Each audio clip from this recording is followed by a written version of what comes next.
قال الله تبارك وتعالى في كتابه المجيد وفرقانه الحميد وهو أصدق الصادقين وقوله الحق. بسم الله الرحمن الرحيم. لهم قلوب لا يفقهون بها ولهم أعين لا يبصرون بها ولهم آذان لا يسمعون بها اولئک کالانعام بل هم اضل اولئک هم الغافلون. صلوات محمد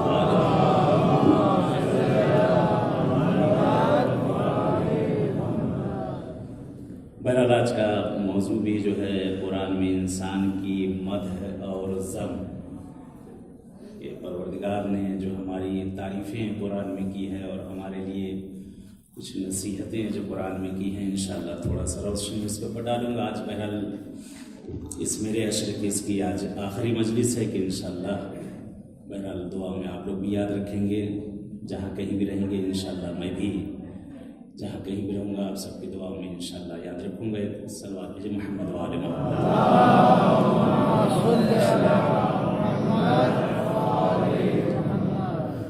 خالق کون و مقام، مالک ارض و سما، گیتیے لم یلد ولم یولد، ایسا معبود، ایسا خدا، ایسا پروردگار جو اپنی ذات میں اکیلا ہے اور یکتا ہے. وہ خدا کہ جس کا کوئی شریک نہیں، وہ خدا کہ جس کا کوئی ہمسر نہیں، وہ خدا کہ جس کا کوئی پسر نہیں، وہ خدا کہ جو نہ کسی کا باپ نہ اس کا کوئی باپ، وہ نہ کسی کا بیٹا نہ اس کا کوئی بیٹا، نہ کسی کا رشتہ دار نہ اس کا کوئی رشتہ دار، پھر بھی وہی خدا سب کا ہم سب کا سب کچھ. وہی پروردگار، وہی پالنے والا کہ جس نے اپنے بندوں کے لیے اس زمین کے فرش کو بچھایا اپنے حبیب کے صدقے میں. وہی پروردگار کہ جس نے اس نیلے شامیانے کو تانا اپنے بندوں کے لیے اپنے حبیب کے صدقے میں. وہی پروردگار، وہی پالنے والا جس نے چرند پرند شجر حجر درخت ہر شے کو پیدا کیا انسانوں کے لیے اپنے حبیب کے صدقے میں. وہی پروردگار کہ جس نے دریاؤں میں طغیانی کو پیدا کیا. وہی پروردگار جو نسیم ہوا کو چلانے والا. وہی پروردگار جو صبح امید کو بیدار کرنے والا. وہی پروردگار، وہی معبود. ارشاد فرما رہا ہے سورہ اعراف کی اس آیت میں، خدا کہتا ہے لَهُمْ قُلُوبٌ لَا يَفْقَهُونَ بِهَا. میں نے ان کو دل تو دیے ہیں، ان کے پاس دل ہے تو ضرور، لیکن ان کے دلوں پر مہر لگ چکی ہے. دل دیے گئے ہیں، قلب دیے گئے ہیں، لیکن ان کے قلبوں پر مہر لگ گئی ہے. ان کے قلب فکر اور سمجھ کے لائق نہ رہے. آیت آگے بڑھی وَلَهُمْ أَعْيُنٌ لَا يَبْصِرُونَ بِهَا. اللہ نے انہیں آنکھیں تو دی ہے لیکن اس میں بینائی نہیں ہے. آنکھیں موجود ہیں، اللہ نے ہمیں آنکھیں دی، لیکن اس میں بینائی نہیں ہے، اس میں بصیرت نہیں ہے کہ وہ دیکھ سکے کہ میں نے اس دنیا میں کیا کیا چیزوں کو خلق کیا ہے. وہ سمجھ سکے کہ میں نے اس دنیا میں کن کن چیزوں کو پیدا کیا ہے اپنے اس بندے کے لیے. آیت آگے بڑھی، خدا کہتا ہے وَلَهُمْ آذَانٌ لَا يَسْمَعُونَ بِهَا. میں نے انہیں کان دیے تو ضرور ہیں لیکن وہ کان سے بہرے ہیں. کان دیا تو ضرور ہے میں نے ان کو، دو گوشت دیے، دو کان دیے، لیکن کان ہوتے ہوئے بھی وہ بہرے ہیں، وہ سن نہیں سکتے میری آوازوں کو، میرے پیغمبر کی نداؤں کو، جو میرے حجت بنا کر میں نے جن کو زمین پر بھیجا ہے، لیکن ان حجت کی پیروی نہیں کرتے، ان حجت کی باتوں کو نہیں سنتے. آگے آیت اور آگے بڑھتی ہے کہ وَأَلَّهُمْ آذَانٌ لَا يَسْمَعُونَ بِهَا اولئک کالانعام. یہ ایک حیوان کے مانند ہیں، یہ ایک چوپائے کے مانند ہے. بل ہم اضل، بلکہ حیوانوں سے بھی بدتر ہیں۔ اگر حیوانوں کو بلایا جاتا ہے، حجت خدا اگر آواز دیتا ہے تو چلے آتے ہیں، یہ حیوانوں سے بدتر اگر بلایا جاتا ہے تو بھاگتے نظر آتے ہیں۔ ایک سلوات ہے محمد وآل محمد۔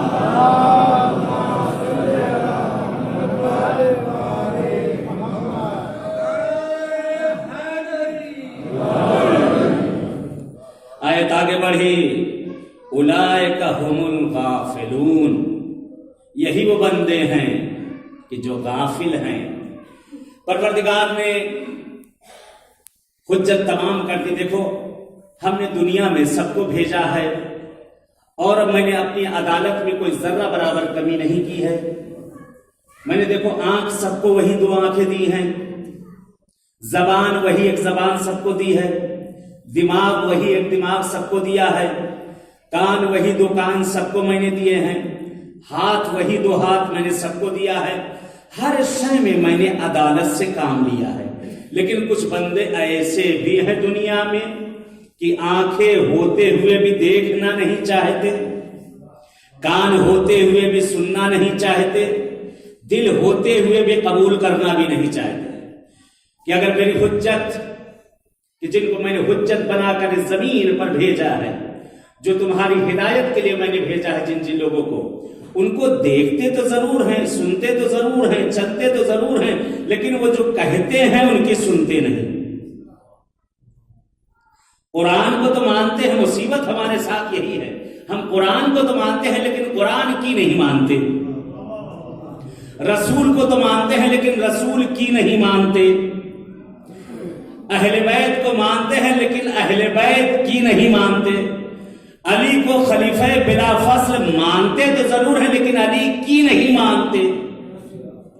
مصیبت یہیں پر ہے۔ تو اللہ نے کہا کہ یہ کون ہے؟ کہا یہ کل انعام ہیں، یہ جانوروں کے مانند۔ آج ایک طوطے کو بھی سکھاؤ تو بولنا سیکھ جاتا ہے، آج ایک جانور کو اگر کچھ رٹا دو تو وہ رٹنا شروع کر دیتا ہے۔ یہ کیسے رٹو طوطے تھے، صبح و شام تو رٹا کرتے تھے، بیٹھا کرتے تھے، اٹھا کرتے تھے، چلا کرتے تھے، پھرا کرتے تھے، رسول کے ساتھ سب رہا کرتے تھے، لیکن سیرت رسول پر کوئی عمل نہیں کیا کرتا تھا۔ پیغمبر کو دیکھا کرتے تھے کہ پیغمبر اعظم ہیں، کہ ہر جگہ پہ اپنے بچوں کو حسنین کو پہچنواتے ہوئے نظر آ رہے ہیں، کبھی نماز کی حالت میں، کبھی قیام کی حالت میں، کبھی قعود کی حالت میں، کبھی کاندھوں پر بٹھا کر تو کبھی منبر سے اتر کے بتا رہے ہیں کہ ھذا حسین فارق۔ یہ کون سی قوم تھی؟ بل ہم ازل، یہ حیوانوں سے بدتر قوم تھی، کہ جو رحمت للعالمین جسے کر کے جو دکھا رہا ہو، باقاعدہ پریکٹیکل کر کے دکھا رہا ہو، بتا رہا ہو کہ دیکھو یہ ہے میرے خاص، اگر ان کے دامن کو پکڑے رہو گے تو نجات مل جائے گی۔ پورا واقعہ آپ کے سامنے مجھے نہیں پڑھنا، بلکہ پیغمبر اعظم نے جاتے جاتے بھی یہاں تک کہہ دیا تھا کہ لاؤ میں تمہیں کچھ لکھ کر دے دوں، لاؤ میں کچھ دے دوں تمہاری نصیحت کے لیے۔ تو اس وقت معاذ اللہ پیغمبر کے دماغ پر تو ہزیان والا وہاں پہ بہرحال دعویٰ لگا دیا گیا تھا۔ یعنی پیغمبر اعظم نے جگہ جگہ پہ، ہر جگہ پہ اپنی ملت کو درد تھا کہ کہیں یہ میرے بعد یہ امت بھٹک نہ جائے، یہ امت بٹ نہ جائے۔ جو درد تھا پیغمبر کو وہی ہوا، جو آپ کو ڈر تھا وہی ہوا۔ اسی لیے پیغمبر اعظم نے کہا لاؤ میں تمہیں کچھ نصیحتیں کر دوں، لاؤ میں تمہیں کچھ۔ مولا امیر المومنین علیہ الصلوۃ والسلام آقا یہی تو کہتے ہیں کہ مولا سے سوال کیا گیا، آقا کیا آپ کی کوئی اور ابھی تک حسرت رہ گئی ہے؟ کہتے ہاں مجھ علی کو تو یہی افسوس ہے کہ جو لوگوں کو پوچھنا چاہیے تھا وہ میرے سینے میں سب رکھا ہوا میں لے کر جا رہا ہوں۔ مجھ علی سے لوگوں نے صحیح استفادہ نہ کیا، جو میں چاہتا تھا لوگوں نے اس کا صحیح استفادہ نہ کیا۔ حجت خدا کے لیے پروردگار نے کہا کہ میں تمہاری ہدایت کے لیے زمین پر کچھ صالح بندوں کو بھیج رہا ہوں، اور وہ صالح بندے دنیا میں آئے، ایک نہیں 1,24,000 آئے، ایک نہیں بلکہ 1,24,000 آئے، لیکن سب کو کہیں نہ کسی کو قتل کر دیا گیا، کسی کو شہید کیا گیا، کسی کو کسی طرح، ہر طرح سے اذیت اور ایذا سب کچھ یہی کرتے رہے۔ آج بھی ایک حجت خدا موجود ہے، آج بھی ایک حجت خدا موجود ہے۔ اگر حجت نہ ہوتی دنیا باقی نہیں رہ سکتی۔ بہت مشہور واقعہ ہے، اسی حرم میں بہت بڑے عالم ہیں شیخ بہائی علیہ الرحمہ، بہت بڑے عالم، بہت بڑے مجتہد، علم جاف، علم رام، علم فلکیات، علم ستارگان، مجتہد تھے اس کے لیے۔ اور یہ حرم کا نقشہ بنانے والے وہی، نجف اشرف کا نقشہ بنانے والے وہی، اور کہتے ہیں عالم اور مجتہد کے ساتھ ساتھ بہت بڑے انجینئر اور آرکیٹیکچر بھی تھے۔ یعنی علم دنیاوی میں بھی آپ کی مثال نہ تھی۔ یہ جو ٹائلز وغیرہ آپ دیکھتے ہیں حرموں میں لگی ہوئی ہے، یہ انہی کی ایجاد ہے، یہ انہی کی ایجاد ہے۔ یہ سب حجت خدا آئے تھے اس دنیا میں۔ ان کا ایک بڑا مشہور واقعہ ہے، کہتے ہیں نقل کیا جاتا ہے شیخ بہائی علیہ الرحمہ ایک دن بیٹھے ہوئے تھے، کافی ضعیف ہو چکے تھے، دیکھا ایک جوان رانا، دیکھے حجت خدا اگر ہے تو یہ دنیا باقی ہے، اگر حجت خدا نہیں تو دنیا ختم ہے۔ بیٹھے ہوئے ہیں، دیکھا ایک جوان رانا ان کے سامنے آیا، سامنے سلام علیکم، اور اس کے بعد سامنے آ کر وہ جوان بیٹھ گیا۔ کہتے آپس میں گفتگو ہو رہی ہوتے ہوتے کہ ایک مرتبہ وہ جوان کہتا ہے، اے شیخ، میں نے سنا ہے کہ آپ بہت بڑے عالم ہو گئے۔ جملے سنے شیخ بہائی کے، کہتے نہیں، میں تو ایک ادنا سا طالب علم ہوں، اتنا بڑا مجتہد، اتنا بڑا عالم، کہ میں تو ایک ادنا سا، ایک چھوٹا سا طالب علم ہوں، میرے پاس علم کہاں، بس اتنا ہی ہے، ایسا ہی سمجھ لو جیسے سمندر میں ایک سوئی کو ڈالنا اور اس سوئی کو نکالنا، اس سوئی کی نوک کے اوپر جتنا پانی ہے شاید اتنا ہی میرے پاس علم ہوگا۔ آپ 4 کتابیں ہم لوگ پڑھ لیتے ہیں تو غرور اور گھمنڈ ہونے لگتا ہے۔ اتنا بڑا مجتہد، ان کے ساری کا عالم دیکھیں، کہہ رہے ہیں کہ سمندر کے اندر سوئی کو ڈالنا اور سوئی کو نکالنا، اس کی نوک پر، وہ کتنی بڑی سوئی ہوتی ہے، اس کی نوک پر جو پانی ہے شاید اتنا ہی میرے پاس علم ہوگا۔ حجت خدا سے زمین خالی ہے۔ کہتے وہ شخص مسکراتا ہے، کہتا اے شیخ، میں اس وقت سمجھوں گا کہ آپ کے پاس اس سوئی کی نوک کے برابر علم ہے، یہ مجھے ابھی بتا دیجئے کہ امام زمانہ کہاں ہے۔ اللہ آپ کے پاس اتنا علم ہے، آپ فرما رہے ہیں سوئی کی نوک کے برابر، یہ بتا دیجئے کہ ابھی امام زمانہ کہاں ہے۔ کہتے شیخ بہائی قلم و کاغذ دعوات نکالا، لکھنا شروع کیا، لکھتے جا رہے ہیں، کافی وقت گزر گیا، علم آداد میں سے جو ہوتی ہیں جو چیزیں لکھتے پریشان، پسینے ٹپک رہے ہیں، پوچھ رہے ہیں، پسینے ٹپک رہے ہیں، پوچھ رہے ہیں۔ کہتے وہ شخص بیٹھا ہوا مسکرا رہا، کیا بات ہے شیخ، کیا بات ہے، کیوں اتنا پریشان نظر آ رہے ہیں؟ کہتے کچھ سمجھ میں نہیں آ رہا ہے، کیا بات ہے؟ کہا میں نے زمین کا چپا چپا چھان ڈالا، ہر دشا میں مولا کو تلاش کر ڈالا، آسمان کے طبقات کو بھگول ڈالا، کہیں نہیں ہے مولا، نہیں ہے مولا۔ کہتے وہ جوان مسکراتا، کہتے مگر ہو سکتا ہے کہ حجت خدا نہ ہو اور دنیا باقی رہے، حجت خدا نہ ہو اور دنیا باقی رہے؟ کہتے ہیں یہ بھی نہیں ہو سکتا، حجت کا ہونا ضروری ہے، دنیا ہے تو یعنی حجت ہے۔ کہا پھر، کہا یہی تو سمجھ میں نہیں آ رہا، میں کروں کیا؟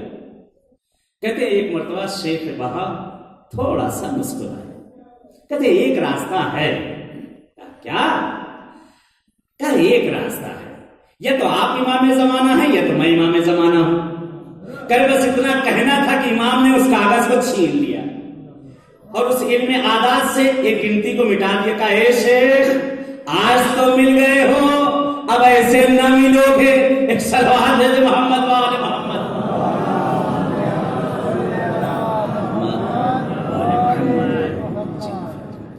دنیا حجت خدا سے خالی نہیں، خدا بند عالم نے انسان کو بھیجا، اس کی ہدایت کے لیے بھیجا۔ آج دنیا میں حجت موجود ہے، یہ ہماری اور آپ کی مشکل ہے کہ ہم اس حجت کو دیکھ نہیں پا رہے۔ ہماری آنکھوں پہ پردہ پڑا ہے، معاذ اللہ امام کی آنکھوں پر پردہ نہیں ہے۔ امام ہمیشہ ہمارے ساتھ موجود، ہر جگہ ہماری مدد کرتے ہیں، ہر جگہ ہماری امداد کرتے ہیں۔ یہ ہم ہیں کہ ہماری آنکھوں پہ پردہ پڑا ہوا ہے کہ ہم نے مولا کو غیبت میں کر دیا، کیونکہ ہماری آنکھوں پہ اتنے پردے پڑ چکے ہیں گناہوں کے کہ ہمیں سامنے ہوتے ہوئے بھی مولا نظر نہیں آتی۔ حجت ہے اور ضروری ہے ہر کسی پہ، ہر انسان پر ضروری ہے کہ اپنے زمانے کی حجت کو پہچانے، اس کی کہی ہوئی باتوں پر عمل کرے، کیونکہ وہ سارا پیغام اول انبیاء سے لے کے آخر تک کا وہ پہنچا رہا ہے۔ وہ وہی پیغام دے رہا ہے جو پہلا دے کر گیا ہے، آخر بھی وہی دے رہا ہے، وہ ساری چیزیں ہمیں بتا رہا ہے۔ امام کا منتظر رہنا، تو امام کا انتظار کرنا عبادتوں میں سے سب سے بڑی عبادت، انتظار سب سے بڑی عبادت، معصوم کا انتظار کرنا۔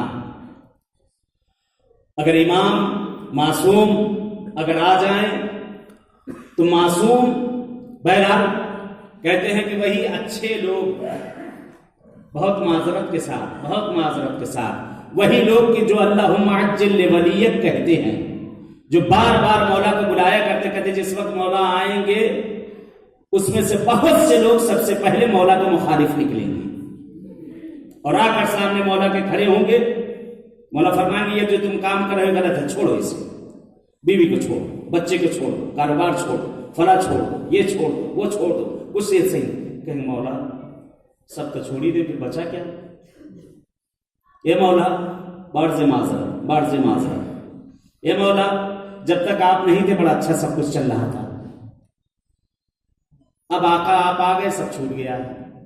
کہتے وہی جو چاہنے والے ہیں وہی سب سے بڑے مخالف بن جائیں گے، کیونکہ سمجھ کے نہیں سمجھا، بل ہم ازل،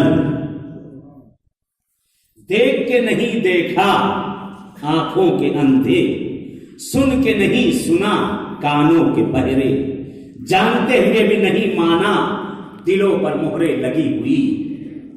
خدا کہہ رہا ہے یہی ہے وہ بندے کہ جو سب کچھ جانتے ہوئے بھی، سب کچھ مانتے ہوئے بھی پھر بھی نہ مانا چاہے۔ ایک بڑا مشہور واقعہ ہے ہلے کا، آپ نے سنا ہوگا، ہلا گئے ہیں سبھی حضرات گئے ہیں، بہرحال مقام رد الشمس اور بہت سی وہاں پہ کافی زیارتیں ہیں اس جگہ پہ۔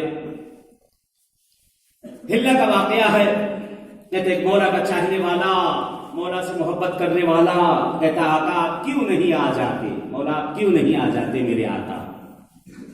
آقا تقریباً 600 لوگ اپنا سر ہاتھوں پر لے کے آپ کی نصرت کے لیے تیار ہیں۔ مولا کہتے 600 لوگ کہاں آقا؟ 600 لوگ ایسے ہیں کہ آپ کی زبان سے نکلے گا نہیں، وہ سر کاٹ کے پھینک دیں گے، آپ جو حکم کریں گے وہ فوراً انجام دیں گے، فوراً سن گے۔ یہ تو دکاندار تھا، اکثر مولا اس کے پاس جائے کرتے ہندا میں اس کے لیے ملنے کے لیے۔ ایک قصاب تھا اور ایک دوسرا دکاندار تھا، اکثر مولا اس کے پاس جایا کرتے تھے اور بیٹھ کے باتیں درد دل بھی کیا کرتے تھے۔ کہتے ایک دن پھر کہتا ہے مولا سے، اے میرے آقا اور زیادہ لوگ بڑھ گئے ہیں، مولا قیام فرما دیجیے، آقا ظہور کر دیجیے مولا۔ کہتے جب کئی مرتبہ اس کا اصرار بڑھا تو مولا کہتے ہیں کہ تم 600 کی باتیں کرتے ہو، مجھے فقط 40 آدمی آمادہ کر دو ان 600 میں سے۔ کہا مولا فقط 40؟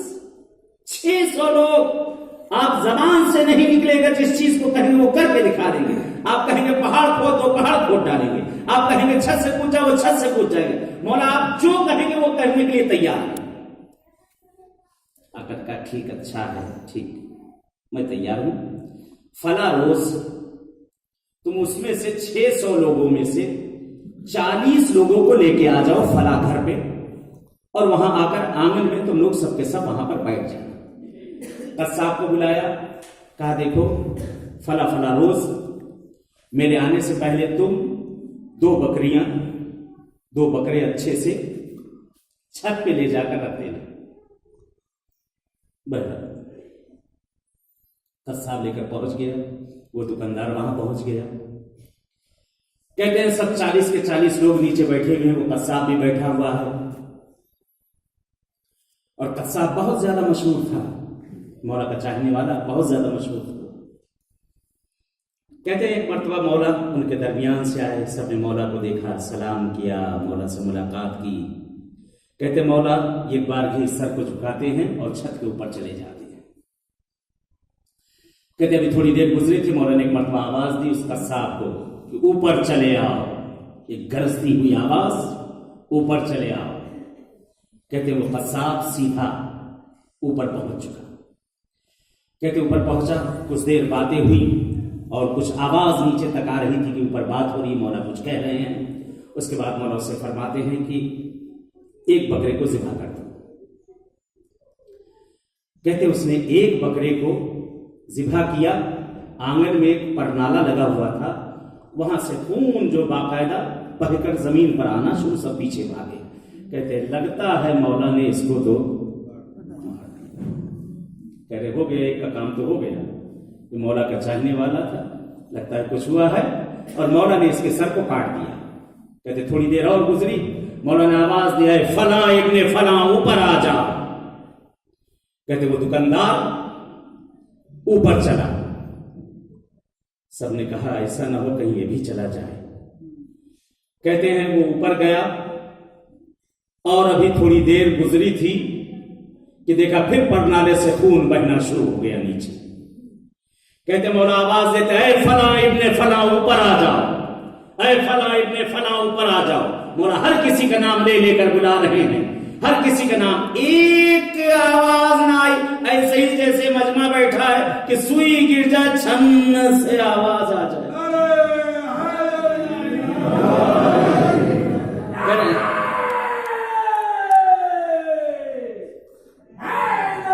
یا علی کہتے ہیں ایسے ہی ساکت سب بیٹھے ہوئے۔ کہتے مولا نے کہا اس قصاب سے، اس دکاندار سے، کہا نیچے جاؤ کسی اور کو لے کر آؤ۔ کہتے اب جو نیچے پہنچے تو دیکھا وہاں کوئی بھی نہیں،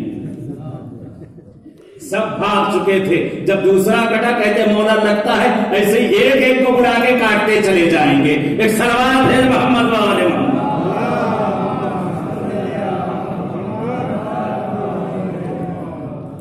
وَلَهُمْ أَعْيُنٌ لَا يُبْصِرُ بِهَا، اللہ نے انہیں آنکھیں بھی دی ہیں، دیکھ رہے ہیں لیکن آنکھوں کے اندھے ہیں، حجت خدا کا ساتھ چھوڑ کر نکل چکے ہیں۔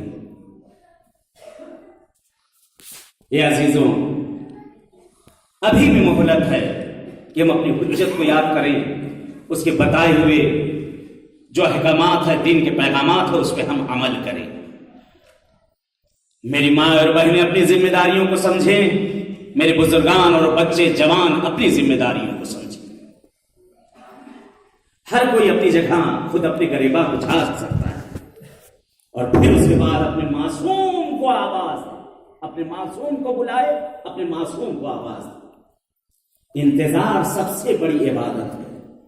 یہ ختم کیا میں نے اتنی گنجائش نہیں وقت میں کہ میں بیان کروں۔ ایک بڑا مشہور واقعہ آپ نے سنا ہوگا، جناب نوح جس وقت کشتی بنا رہے تھے، پوری باتوں کو چھوڑتے ہوئے فقط مختصر سا اشارہ اسی موضوع کے اعتبار سے کہ اللہ نے کن لوگوں کی مذمت کی ہے اور اللہ نے کن لوگوں کی مدح کی ہے۔ کہتے جناب نوح کشتی بنا رہے تھے، جب کشتی بن رہی تھی تو اکثر ہوتا تھا، بہرحال جناب نوح کے برا بھلا کہنے والے بہت زیادہ لوگ تھے کہ نہ پانی پتا نہ کچھ پتا، اس کے بعد بھی بیٹھے ہوئے جو ہے کشتی بنا رہے ہیں، اس میں سے آپ کا بیٹا بھی، آپ کی بیوی بھی۔ بہرحال کہتے ہیں بڑھیا اکثر آتی تھی اور اپنا سارا سامان باندھے ہوئے پہنچ جاتی تھی اور کہتی تھی اے اللہ کے نبی، اے حجت خدا، کب کشتی بنے گی، مجھے لے کر ساتھ چلیں گے۔ کہتے روز آئے روز کہے، روز آئے روز کہے، جناب نوح پریشان ہو گئی. کہتے اے بڑھیا، جب میں تجھے بلاؤں، جب میں تکبیر کہوں تو آ جانا، ساتھ میں لے چلوں گا. کہتے ہیں یہ چلی گئی، اب اپنے گھر بیٹھی ہوئی انتظار کر رہی ہے اپنے زمانے کے ولی کا کہ وہ کہے اور میں نکل کے باہر آ جاؤں. کہنا وقت بیتتا گیا، یہاں تک کہ عذاب خدا بھی آ گیا. کشتی نوح ہلنے لگی، پوری دنیا کا چکر بھی لگایا اور عذاب ختم بھی ہو گیا، پوری دنیا ڈوب گئی. فقط کشتی پہ جو افراد تھے وہی بچے رہ گئے. کہتے ہیں یہ کشتی پورا چکر لگا کر پوری دنیا کا پھر پہنچ گئی کوفہ. پھر پہنچ گئی کوفہ. جناب نوح، بہرحال پوری بستی تھی آپ کی، آپ کے دل میں ایک محبت جاگی. کہتے چلو ایک مرتبہ اپنی بستی کا ایک راؤنڈ تو لگایا جائے، ایک معائنہ تو کر کے آیا جائے. کہتے رات کی تاریکی میں نکلے جناب نوح. پوری دنیا جو غرق ہو چکی تھی عذاب خدا میں.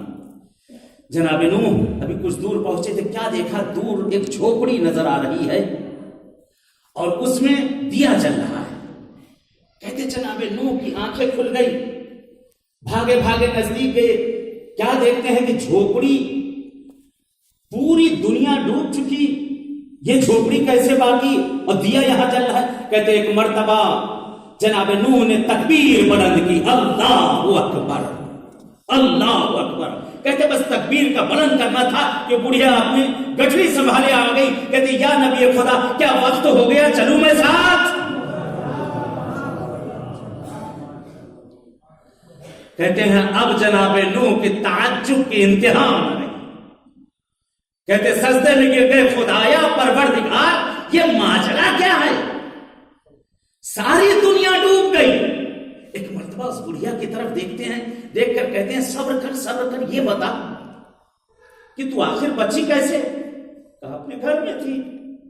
کہا کیا اتنا بڑا عذاب آیا کہ کشتی زمین سے ہلتے ہوئے دنیا کا راؤنڈ لگا کے آ گئی، زمین و آسمان سے بارش اور پانی. کیا تجھے ذرہ برابر احساس نہ ہوا اس طوفان کا، اس عذاب خدا کا؟ کہتی ہے نبی خدا مجھے کیا معلوم، میں تو آپ کے انتظار میں بیٹھی تھی، میں تو آپ کا انتظار کر رہی تھی. ہاں ایک دن تھوڑی سی فوہار پڑی تھی. اللہ اکبر اللہ اکبر. ایک دن تھوڑی سی فوہار پڑی تھی.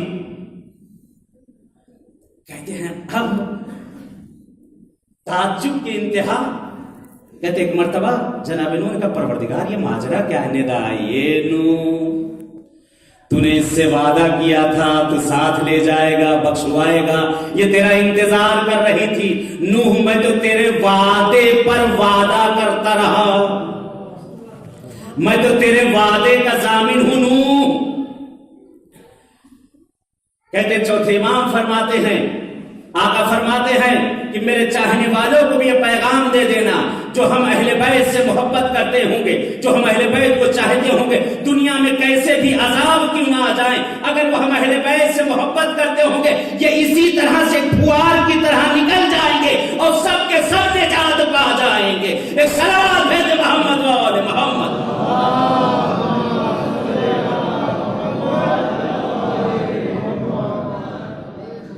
اپنے ولی کا انتظار خدا نے ہر کسی کی مدح و ذم کی ہے اس قرآن میں. بس عزیزوں وقت میں گنجائش کے 5 منٹ میرے پاس 4 منٹ بچے ہوئے ہیں.